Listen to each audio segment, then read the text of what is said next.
The Retrobit Generations didn't do that well in terms of critical acclaim when it first came out. About a year or so ago. Wasn't it bad sound, bad... I mean, it was just bad... Just bad emulation. Just bad emulation. Some games were flipped the wrong way when you played them. Some games, the frame rate was supposedly really choppy and just awful. I'm talking like 5 frames unplayable. I'm talking like MAME 1997 emulation where you're playing on your 486 still. Oh, that's good. You're playing on your Gateway 2000 and you can't you can't play Mercs, right.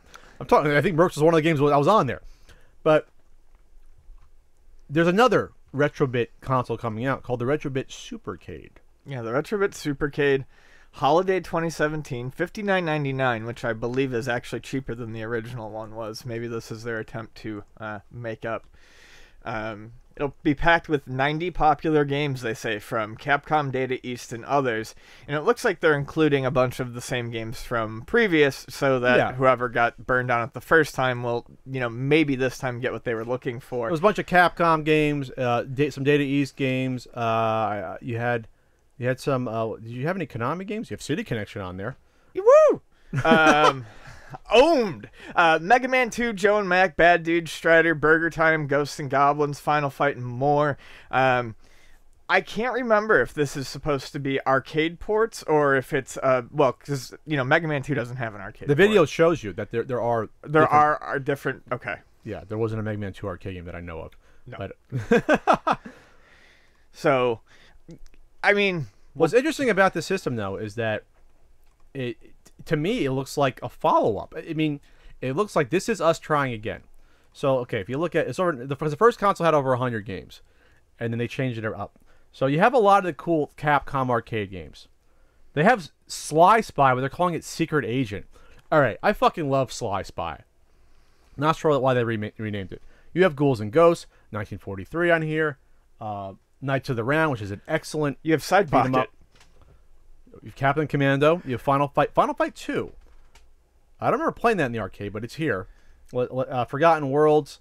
It looks like Final Fight 3. Okay. 2 and 3 could just be the Super Nintendo version. They show Final Fight 3 on the video. It's not Final Fight 3, which I just think is funny. Let's see. You go on in the video here. You have Final Fight 1, Bad Dudes, Armored Warriors. I don't remember playing that one. Codename Viper, which is clearly the NES version. You have an updated Burger Time one. I don't know which Burger Time game that is. I'm not hugely familiar with that franchise, but that's not the arcade. Mega Man 3, which is obviously the NES version. Final Fight 3, Strider, which is hold on. Was that Strider the NES version? I thought it was the arcade one on here. Gunsmoke, which looks like the arcade. Mighty Final Fight, which is NES. You have Mercs, which is an arcade game, obviously. Legendary Wings. Trojan, which is the arcade one. It's a mix of Joe and Mac. Karate Champ was like the original arcade one. Magical Drop 2. Side Pocket. Another Burger Time. Looks like that's the old school arcade one. So there's 2 different Burger Times on here, which is weird. Heavy Barrel. Mega Man 2 they spotlight. Fighters History they spotlight for some reason. Super Ghouls and Ghosts they spotlight. The arcade Striders, you get both versions on there. So this is a respectable list, in my opinion, of games. Sure. I think it's a big upgrade over last year's list. If you remember last year's list, there was a lot of like weird stuff on there. There was a lot of games that were like just, we got like Ninja Jaja Maru-kun, like some sort of like Famicom game. Jaja Maru-kun. Yeah, I mean, which is a good game, and I mean, people know it, but it's not. It's not a system seller. No. Sorry, Ring King's not going to be a system seller or rival turf on the Super Nintendo. Like Ring King shouldn't sell anything. I don't think it's that bad. They had Super 3D Noah's Ark on there last year, for example. They had Field Combat and Exerion, those ones you always see on multi-cars that are on the Famicom. Yeah. So again, these are not like, whoa, I'm excited about this. Yeah. No, this has a lot better. The arcade 10-yard fight. Whoa, yeah. And I like 10-yard fight, but whoa.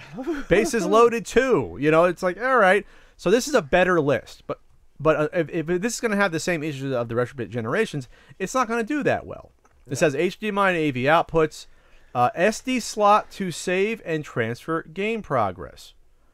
Transfer game progress to where? Another Retrobit Super Retro-Cade? That's kind of strange. I'm sure they're going to crack it. Yeah, that's I think the interface is probably gonna be better. I heard the interface was a little problematic too on this. I didn't review it, but I didn't see that many good reviews when I this didn't came see out any last year. good reviews of it. But I see this as a follow-up, saying, okay, we're gonna fix what happened last year, and hopefully, hopefully they do that. It also comes with 2 of those controllers with triggers and 4 buttons on the top. Save states. There you go. The SD card slot is you're probably gonna be able to add more games. I'm thinking that someone will crack this, and this is going to cost $60. So there you go. I think if it's a dollar game or less, you're in good shape. But what's going to happen 5 years from now when these come out every year? When you're gonna have people with a collection of like 40 of these, ROM boxes as we call them. Yeah, is that what we're gonna be looking at in the future? Is that gonna be the retro game collector 20 years from now? Is gonna have a bunch of ROM boxes and be, oh, that one has 60 games in it. That one has 100 games and it was garbage. Yeah, I don't know. I memean, they're essentially the new multi-cart.